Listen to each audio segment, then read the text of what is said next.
And staying on the courts, it was a battle of the light blues versus the dark blues in the second semi-final of the ISSA Under-19 basketball competition at the Jamaica College courts. When the dust was settled, it was the light blues of St. George's who got the better of JC 59-51 to win the best of three series 2-1.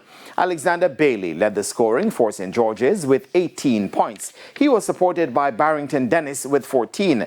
Jelani Jones starred for JC with 22 points and 12 rebounds, while Oristi Kolo was next best with 11. Head coach of St. George's, Clifford Brown, was elated that his players maintained composure in a tense fourth quarter.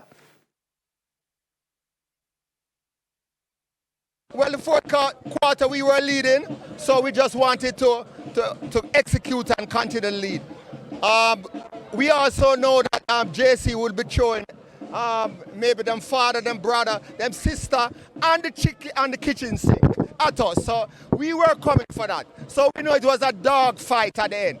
And, you know, the better dog won. Meanwhile, head coach of Jamaica College, Dwayne Cunningham, while gracious in defeat, was at a loss in trying to explain his team's performance. Well, let's first give you know, kudos to St. George's and, you know, wish them good luck going forward. What happened today, I can't put my hand on it right now.